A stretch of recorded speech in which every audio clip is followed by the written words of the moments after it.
Hello students, this is Vikas Garg. Welcome again on my YouTube channel. Students, in last video we had start the chapter controlling. Controlling is the last chapter of this part, first part of business study, right?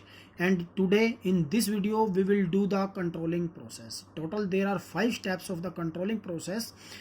First of all, to set the standards, right? Second, measurement of the actual performance. Third one is comparison between both.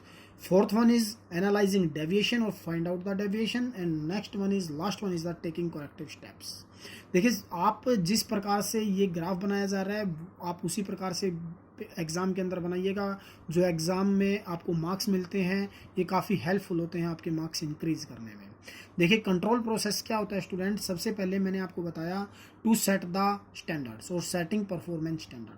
सबसे पहले मैंने आपको last video में meaning में भी बताया था कि हम सबसे पहले अपना परफॉर्मेंस स्टैंडर्ड सेट करते हैं कि हमारा कोई भी काम कैसे होना चाहिए, राइट. जैसे मैंने आपको लास्ट वीडियो में भी एक एग्जांपल लिया था कि 4 करोड़ रुपीज़ की सेल का हमने प्लानिंग की थी. यानी कि आप कोई भी जिस प्रकार की आपकी ऑर्गेनाइजेशन है, जिस प्रकार का बिजनेस है, जिस प्रकार का आप गोल है ऑर्गेनाइजेशन का, उस प्रकार से उसी टाइप से आप अपनी ऑर्गेनाइजेशन का सेटिंग स्टैंडर्ड कर सकते हैं, राइट.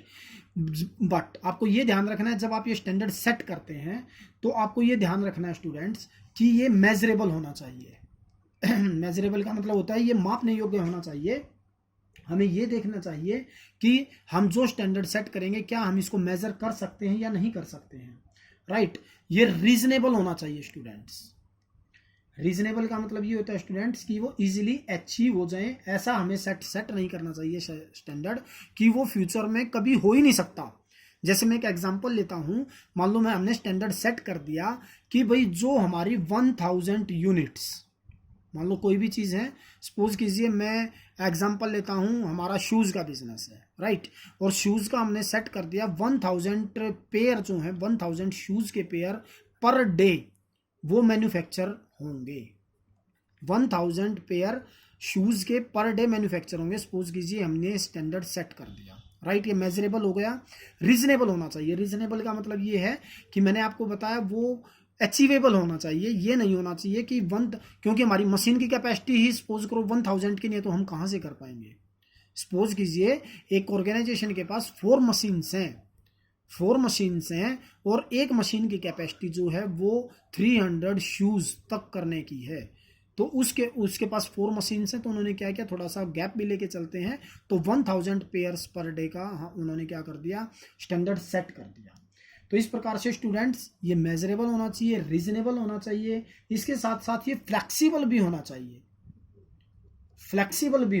यानी कि ज़रूरत पड़ने पर हम इसमें कुछ सिचुएशन चेंज हो जाती है तो हम इसमें चेंज भी कर सकें. और एक मैंने आपको बताया डेविएशन टॉलरेंस भी होना चाहिए स्टूडेंट्स. डेविएशन टॉलरेंस भी होना चाहिए. यानी कि इसमें डेविएशन टॉलरेंस का मतलब ये होता है कि मान लो हमने 1000 का कर दिया तो थोड़ा सा इसमें गैप रखना चाहिए कि भाई अगर 1000 तो 950 भी अगर हो जाए तो जो 50 का है वो डेविएशन टॉलरेंस है कि जो डेविएशन आएगा हम उसको टॉलरेट कर सकते हैं, राइट. और ये जब हम स्टैंडर्ड सेट करते हैं ये आपका क्वालिटेटिव भी हो सकता है और क्वांटिटेटिव भी हो सकता है.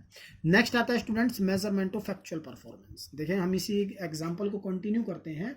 अब जैसे मैंने आपको बताया मेजरमेंट ऑफ एक्चुअल परफॉर्मेंस, अभी हमने स्टैंडर्ड क्या सेट किया था कि 1000 pair of shoes should be manufactured in a day, right. अब हमारे पास क्या होगा, 3 सिचुएशन होंगी. या तो जो हमारा प्रोडक्शन होगा वो इक्वल टू द 1000 पेयर होगा, या वो लेस देन होगा, या वो मोर देन होगा, राइट. तो 3 सिचुएशंस होंगी. अगर इक्वल आता है राइट है, मोर देन होता है ठीक है. तो ये मतलब हम इसमें क्या करेंगे, टोटली हम उसको मेजर कर लेंगे.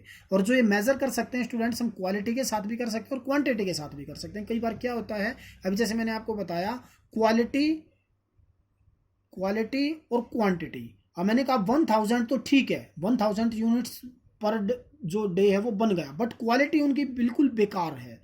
तो ये क्या होगा, हम ये मानेंगे कि जो हमारा स्टैंडर्ड था वो हमारा स्टैंडर्ड के अकॉर्डिंग परफॉर्मेंस नहीं आ रही, राइट. तो ये क्या हो जाएगा सेकंड स्टेप में measurement of the actual performance. Next one आता है comparison actual performance with standard.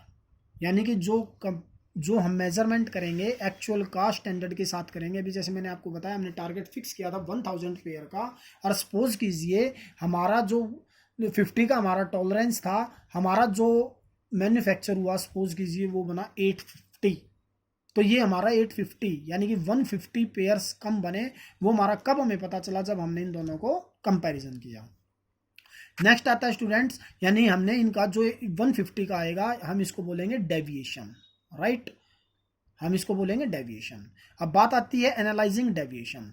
ये 150 का जो डेविएशन आया वो किस कारण से आया, इसके पीछे क्या कारण रहे, हम उनका एनालाइज करेंगे। हो सकता है कि हमारी मशीन ब्रेक डाउन हो गई हो, सपोज कीजिए जो 150 का डेविएशन आया तो हो सकता है हमारी जो मशीनरी है वो ब्रेक डाउन हो गई हो, हमारी जो इलेक्ट्रिसिटी है वो कुछ टाइम के लिए चली गई हो, जो हमारे एम्प्लॉई हैं हो सकता है वो कोई बीमार हो गया हो या उसने जानबूझ के काम ना किया हो, कोई भी रीजन हो सकता है, हम उनका एनालाइज करेंगे, राइट। और लास्ट आता है टेकिंग करेक्टिव स्टेप्स, यानी कि जो यहाँ पे हमने एनालाइज किया, भाई हमने एनालाइज किया कि जो हमारी लाइट्स थी, बिजली थी, इलेक्ट्रिसिटी थी, वो कुछ टाइम के लिए चली गई थी, तो हम उसका फ्यूचर में कुछ ना कुछ मैनेज करके रखेंगे। हमारी मशीनरी ब्रेक डाउन हो गई थी, अगर हम देखते हैं बार बार हमारी मशीनरी ब्रेक डाउन हो जाती है, महीने में 10 दिन 12 दिन अगर हमारी मशीनरी ब्रेक डाउन हो जाती है या ख़राब हो जाती है, तो हम उसके लिए इंजीनियर को अपॉइंट करेंगे।